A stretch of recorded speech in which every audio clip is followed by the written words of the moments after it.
کہ جب بندہ مومن اللہ کو پکارتا ہے تو اللہ جواب دیتا ہے اپنے بندے کو، اور آواز آتی ہے لبیک یا عبدی، اے میرا بندہ میں حاضر ہوں۔ اب یہاں بات یہ ہے کہ انسان پکارے گا تو خدا جواب دے گا، اور یقیناً خدا کا دربار وہ ہے جو 24 گھنٹے ہر لمحے کھلا ہوا ہے۔ دنیا کے دربار بند ہو جاتے ہیں، لیکن یہ وہ واحد دربار ہے کہ جو کھلا رہتا ہے، اور وہ منتظر ہوتی ہے ہستی کہ کب میرا بندہ آئے اور آ کے اپنے کیے پہ پشیمان ہو اور وہ توبہ کرے، اور میں جلد اس کی توبہ کو قبول کر لوں۔ خدا منتظر ہوتا ہے، اور اللہ کی ذات جلدی راضی ہونے والی ذات ہے۔ دعائیں کمیل کے اندر امیر المومنین فرماتے ہیں یا سریع الرضا، اے جلد راضی ہونے والی ذات۔ آپ ذرا غور کریں، ہمارے دوست احباب رشتہ دار جب ہم سے ناراض ہو جاتے ہیں تو کئی دن اور عرصہ گزر جاتا ہے، مگر وہ ہم سے جلدی راضی نہیں ہوتے۔ لیکن اس کائنات کے اندر فقط اس مالک کی ہستی ہے، اس اللہ کی ہستی ہے، اس اللہ کی ذات ہے، وہ اللہ کی ذات ہے جو انسان سے جلد راضی ہو جاتی ہے، اور اس کو معاف ایسے کر دیتا ہے کہ جیسے اس نے کوئی گناہ کیا ہی نہیں تھا۔ اگر انسان خلوص دل سے اپنی پیشانی کو ٹیک دے اور توبہ استغفار کرے اور جھک جائے، اور صحیح معنوں میں ایاک نعبد و ایاک نستعین کا مصداق بن جائے، تو صحیح معنوں میں عبد بن جائے، کیونکہ عبد کا معنی ہے غلام۔ اور آپ جانتے ہیں کہ غلام میں اور نوکر میں فرق ہوتا ہے۔ نوکر چند گھنٹے کام کرتا ہے، اس کی اجرت لیتا ہے اور وہ چلا جاتا ہے، اس کے بعد وہ آزاد ہو جاتا ہے۔ لیکن غلام جو ہے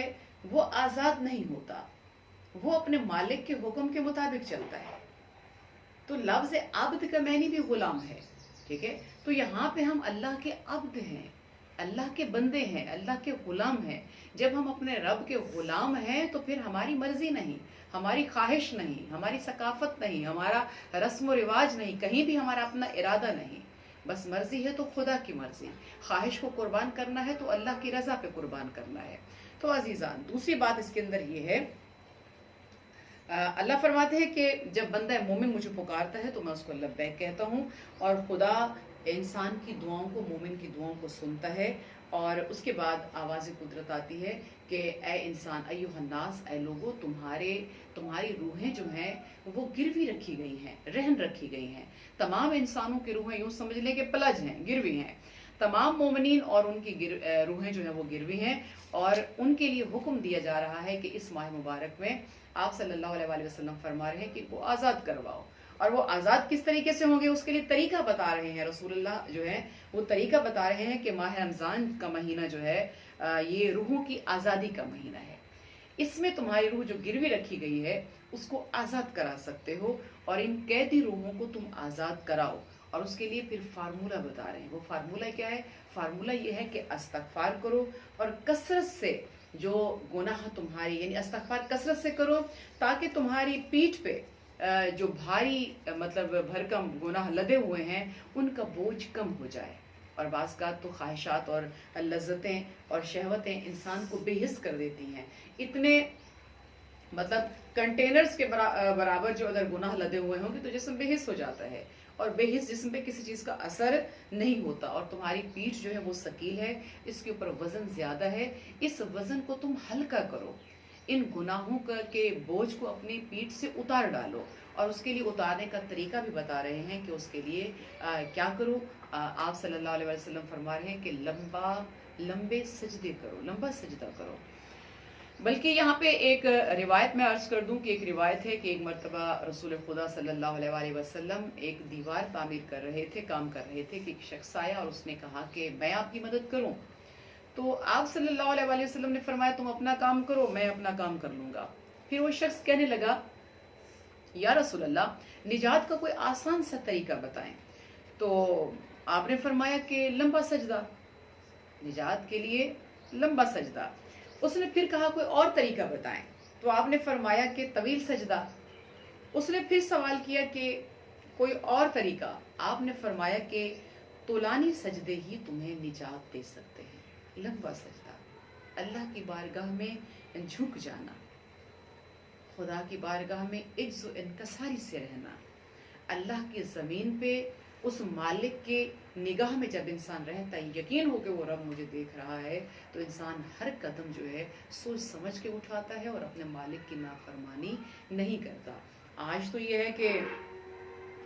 عبادت کے لیے ہمارے پاس 5 منٹ ہوتے ہیں، جبکہ ڈرامہ اور فلم دیکھنے کے لیے تو ہم کئی گھنٹے لگا دیتے ہیں۔ تو یہ ذرا سوچنے کی بات ہے کہ ہماری نجات کس چیز کے اندر ہے، ہماری مخلص ہستی کون سی ہے، ہمارا مالک کون ہے، ہمارا خالق کون ہے، ہمارا رب کون ہے۔ اگر یہی ہم نے پہچان لیا تو ہم دنیا میں بھی کامیاب ہیں اور آخرت میں بھی کامیاب ہیں۔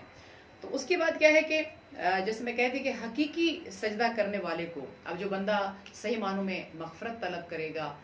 عبادت کرے گا اور صحیح معنوں میں خدا کی بارگاہ میں مطلب یہ ہے کہ سجدہ ریز ہوگا، سجدہ حقیقی سجدہ کرے گا، تو اللہ تعالیٰ اسے عذاب نہیں دے گا۔ اور جس دن تمام لوگ اپنے رب کے سامنے کھڑے ہوں گے اور خدا جو ہے اہل سجدہ جو ہوں گے ان کو جہنم کی گرمی نہیں لگنے دے گا اور ان کو جہنم کی گرمی سے خدا بچائے گا۔ ایک اور چیز اس حدیث کے اندر جو ہے رسول خدا صلی اللہ علیہ وآلہ وسلم فرما رہے ہیں کہ اس مہینے کے آداب میں ایک ہے افطار، کہ اپنے روزہ دار مومن بھائی کو جو ہے روزہ افطار کرواؤ۔ اور اس کے لیے افطار کے حوالے سے یہ ہے کہ اگر روزہ مطلب یہ ہے کہ یہی روزہ جو تم افطار کرواؤ گے، یہی افطار تمہارا قبر کے اندر حسین و جمیل شکل کے اندر آئے گا اور تمہاری نجات کا سبب بنے گا۔ یہاں تک ہے کہ مومن جب قبر میں جاتا ہے تو روزہ بھی اس کا استقبال کرتا ہے، اور یہ جتنی بھی انسان کی نیکیاں ہوتی ہیں خدا ان کو ایک خوبصورت اور حسین و جمیل شکل عطا کرتا ہے، اور اس شکل میں جو ہے وہ مطلب قبر کے اندر آئیں گے اور انسان کے جو ہے مومن کی مددگار ہوں گی۔ اور حساب کتاب جو ہے وہ عالم قبر یعنی برزخ میں روح سے ہوتا ہے، جسم سے نہیں ہوتا، ٹھیک ہے۔ یہ جسم تو گل سڑ جاتا ہے، ختم ہو جاتا ہے، کیونکہ انسان کے اندر ایک کیمیکل پروسیس ہے جو شروع ہو جاتا ہے، چاہے اسے دفن کیا جائے یا نہ کیا جائے، لیکن انسان کا حساب جو ہے وہ اس کی روح سے لیا جائے گا۔ آج بھی اگر ہمیں سنتی ہیں تو یہ روحیں سنتی ہیں۔ تو یہ میں نے کہا کہ یہ انسان کی نیکیاں جو ہیں یہ خوبصورت شکل میں آئیں گی، اور جن میں روزہ جو ہے وہ انتہائی حسین و جمیل شکل میں آئے گا، اور اس سے بڑھ کر جو ہے حسین ترین تصویر جو ہوگی وہ نماز کی ہوگی۔ جو بندہ نماز پڑھتا ہے، باقاعدگی سے پڑھتا ہے، خضوع خشوع کے ساتھ پڑھتا ہے، توجہ کے ساتھ پڑھتا ہے، ادب کے ساتھ پڑھتا ہے، تو وہ حسن بن کر قبر میں جو ہے عالم قبر میں، عالم برزخ میں انسان کا استقبال کرے گی وہ نماز۔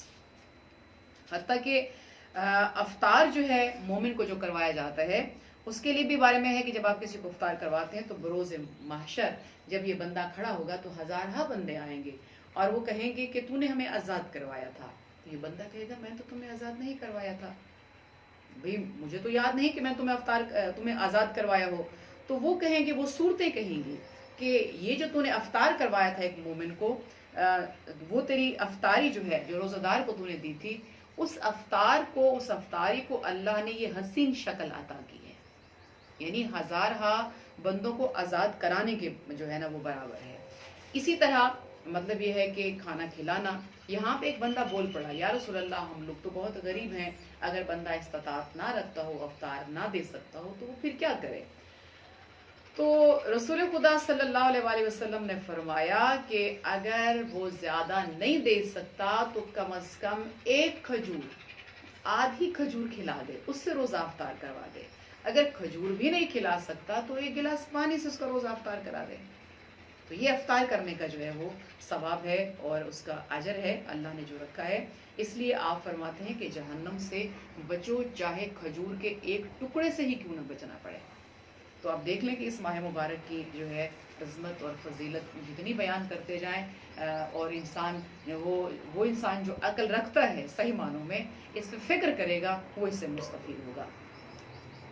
اس حدیث کا تیسرا حصہ اس کے آخر میں آپ صلی اللہ علیہ وسلم فرماتے ہیں کہ اے لوگو بد اخلاق نہ بننا، ٹھیک ہے، بد اخلاق نہ بنو، خوش اخلاق بنو، حسن خلق کے ساتھ بات کرو، اچھے اپنے رویے کو بہتر بناؤ، کیونکہ پولیس رات سے گزرنے کے لیے کامیابی جو ہے وہ اسی چیز کے اندر ہے کہ تمہارا اخلاق جو ہے وہ بہتر ہو۔ اور دوسرا یہ ہے کہ تم اگر کسی کے ساتھ اچھا برتاؤ کرو گے تو خدا تمہارے ساتھ اچھا برتاؤ کرے گا۔ تم اگر اپنے غلاموں کا، اپنے ماتحت لوگوں کا حساب ہلکا کرو گے تو خدا تمہارے حساب کو ہلکا کر دے گا۔ اور اس کے بعد جو ہے اس ماہ مبارک میں انسان کے، جیسے میں نے شروع میں بیان کیا کہ انسان کے عمل کا درجہ جو ہے وہ بڑھ جاتا ہے، یہاں تک کہ ایک رکعت جو ہے وہ 70 رکعت کے برابر ہو جاتی ہے۔ اور ایک صدقہ جو ہے وہ 70 گنا بڑھ جاتا ہے۔ اور آسان ترین جو ہے عمل اس میں آپ فرما رہے ہیں کہ آسان ترین عمل جو ہے اس میں یہ ہے کہ میری آل پر اور مجھ پر دو صلوات پڑھنا ہے، کہ میری آل پر صلوات پڑھی جائے کہ خدا اسے پھر اس سے جو ہے مزین کر دے گا۔ اور جس نے قرآن کی تلاوت کی، جیسے میں نے شروع میں بیان کیا کہ ایک آیت کے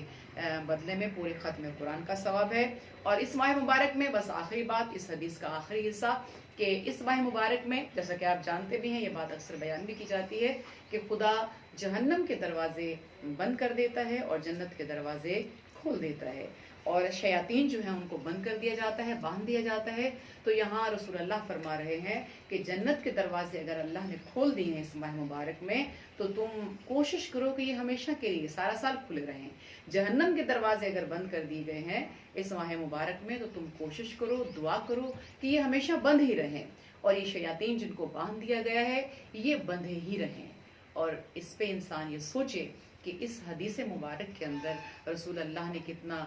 مطلب خوبصورت جو ہے مطلب فضیلتیں بیان کی، بہت اس ماہ مبارک کی عظمت بیان کی۔ اب یہاں ہر صاحب عقل ہی جو فکر کرے گا وہی کامیاب ہوگا، اور انسان کی نجات اسی چیز میں ہے کہ وہ جو ہے رسول اللہ صلی اللہ علیہ وسلم کی احادیث کو پڑھے بھی صحیح، اس کو سمجھے بھی صحیح، اور اپنے آپ کو صحیح معنوں میں خدا کا عبد بننے کی جو ہے نا کوشش کرے، خدا کا عبد بنائے اپنے آپ کو، اور صحیح معنوں میں بندگی اختیار کرے۔ اور جیسا کہ آج کل حالات ہیں، مثلا جو صورتحال دنیا کی چل رہی ہے کورونا کے حوالے سے، آپ جانتے ہیں کہ اس وقت ساری دنیا اس کی لپیٹ میں ہے، آگے اس کے کیا مطلب حالات بنے گے، کیا صورتحال ہوگی، یہاں ہر بندہ پریشان نظر آتا ہے، پوری دنیا جو ہے نا وہ اضطراب کی کنڈیشن میں ہے، وہ چاہے سیاسی پہلو ہو، معاشرتی پہلو ہو، مذہبی پہلو ہو، ہر حوالے سے انسان اور لوگ جو ہیں وہ پریشان ہیں۔ لیکن یہاں میں فقط اتنا کہوں گی کہ وہ رب جس نے تجھے پانی کے ایک قطرے سے وجود بخشا،